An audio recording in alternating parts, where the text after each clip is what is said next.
Hi guys, it's me again, Inspirational Post by Leverson. This morning I'm just going to get straight into it on this Sunday.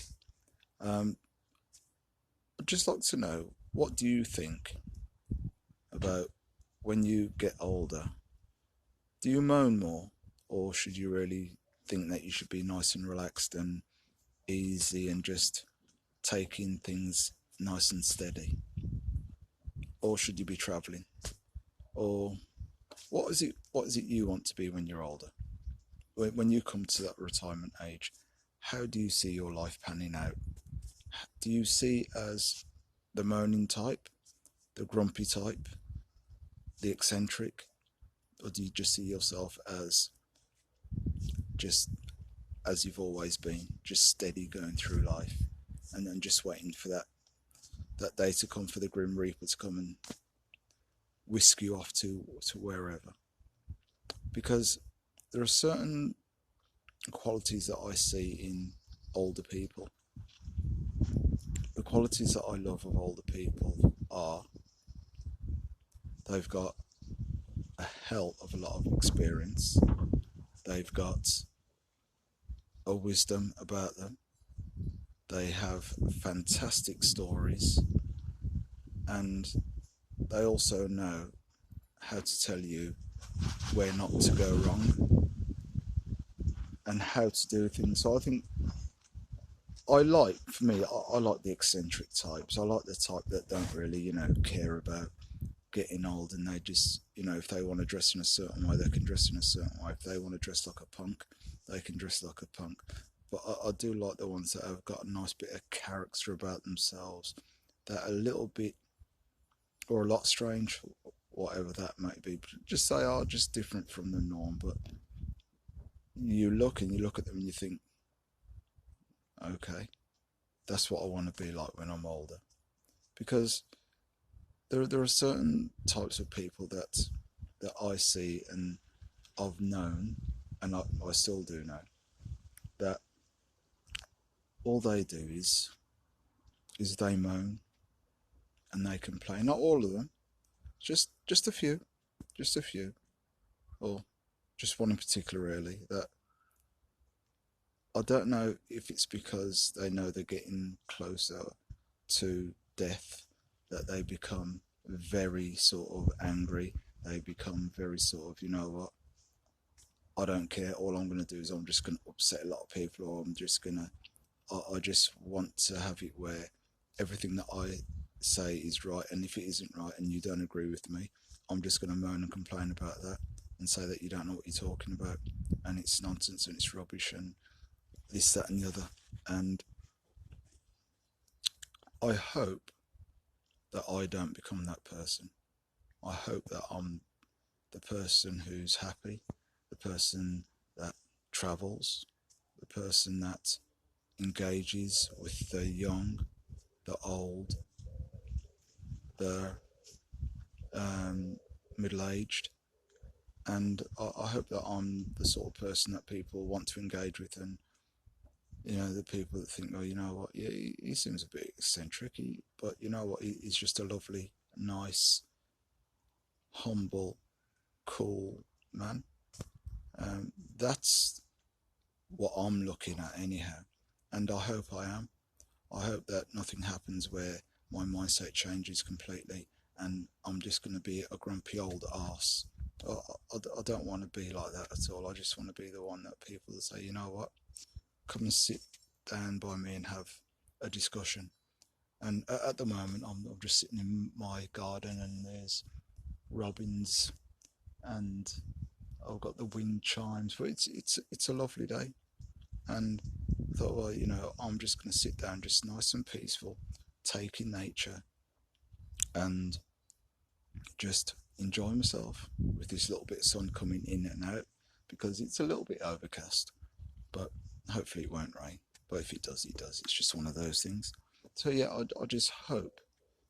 And if I ever do turn into that sort of grumpy, old, miserable man, and the sort that would say, "What are you doing round here? Get away from my garden. Get away from my fence."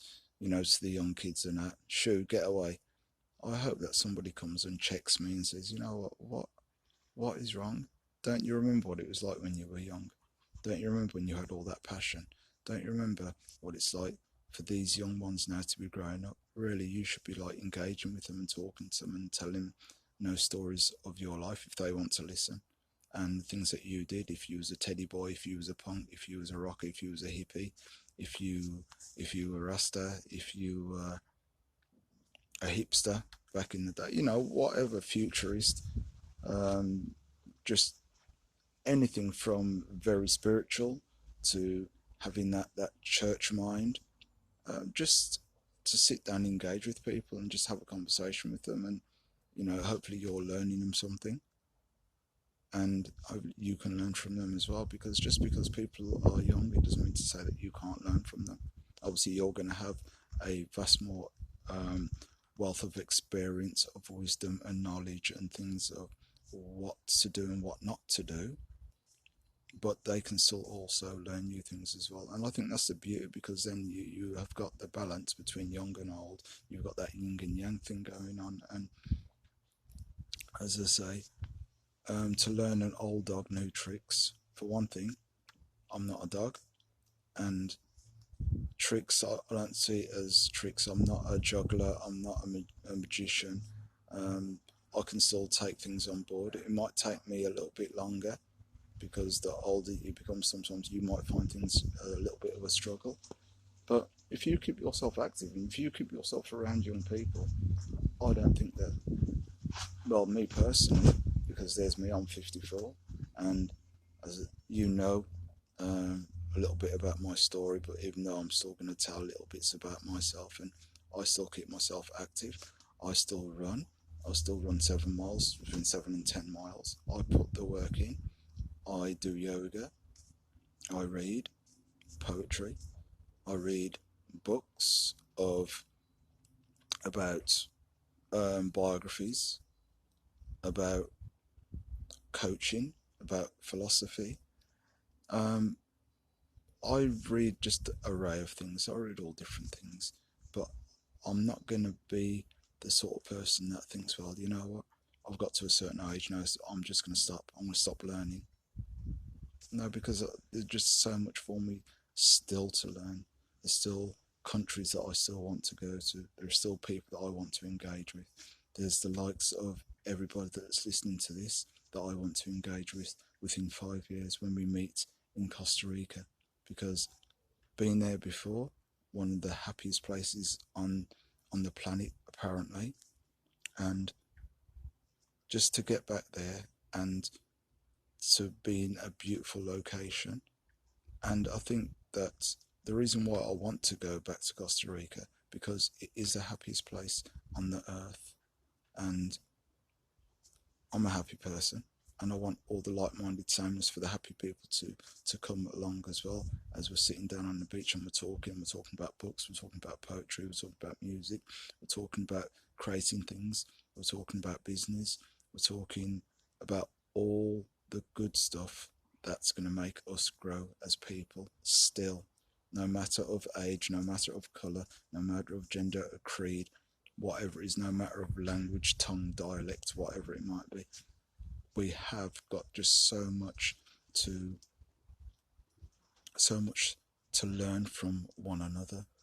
And when we get this like-minded, inspirational people that are together sitting down, and when you're in a beautiful place, I think that you just get just so much creativity, so much, because you're just so relaxed. And I think when you are relaxed, I think for me, I get a lot of inspiration. Some people might need it where they need to be angry, or um, that, that they have to be like really hyper and up to get their to to get their sort of creativity out there.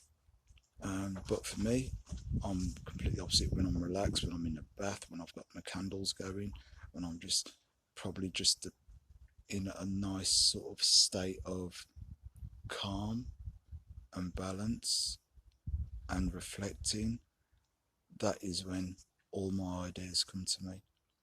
And some might be good, some I might never use, but the thing is, I will always have something where I jot it down because I don't want to lose it, because you never know, I might go back 2-3 years time, see what I've um, written down, and that might trigger something for me then at that moment, and I'll probably use it. So as I say, if you've got a book that, or a journal or something that you write, got a book or whatever it is you write down your thoughts and your ideas on, always keep it, date it. If you fill one book, go through another, fill that one, go through another.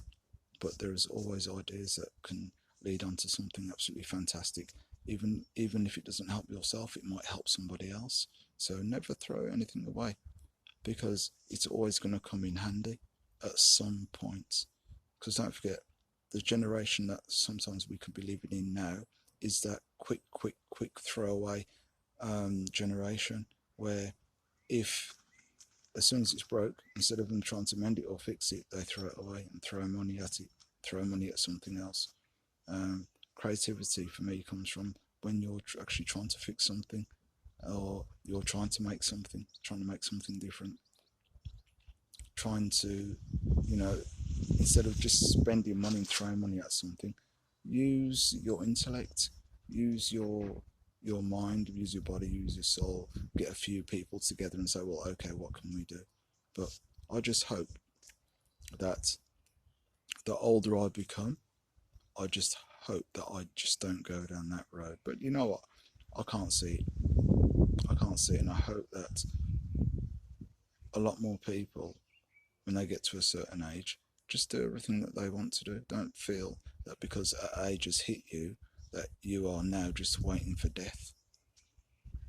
Don't just wait for death. Go and do something. I'd rather die climbing Everest or on a walk or on a run than just sitting down and doing nothing, sitting down in front of the television where there's been just sitting down watching a soap. You know, for me, it doesn't interest me. Okay, for whoever that interests, that's fine. Let them dig it. Let them go at that. But I dig me. I'd rather be listening to nature. And I don't know if you can hear it, but pick up the birds that are here at the moment, whistling, talking, having conversations with each other. I'd rather be having a conversation with somebody about something great to pass over, or something that I'm really passionate about doing. If I was creating and I passed away, at least I know that I passed away happy by doing something. So don't let age make you into the grumpiest man in the world, or the grumpiest woman in the world, or where you don't think that, you know, the world's against you now and all you got to wait for now is death, because you can actually lead somebody into the greatest space that they've ever known, or a space that they never even thought that they could actually enter in, or something that they never thought they could do, because your experience, your wealth of knowledge, your creativity within yourself as well, you can tell them exactly how to go about it. So don't go down that road of just feeling negative and nasty and being a grumpy old fart. Don't do it, man. Just let loose. But as I said, it takes all sorts to make this world, and the all sorts I want to be with is all sorts of happiness and just a fantastic community of like-minded people with great creative ideas.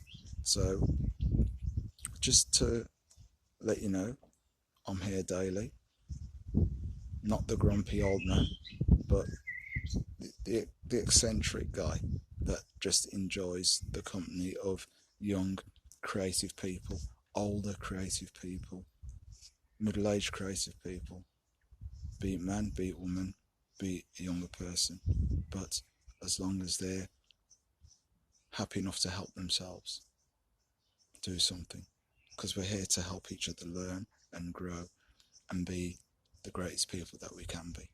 So, Inspirational Post by Leverson, daily.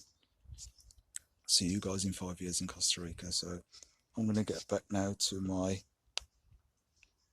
breakfast, and I'll see you guys tomorrow. Okay? Beautiful sound. Did you hear it?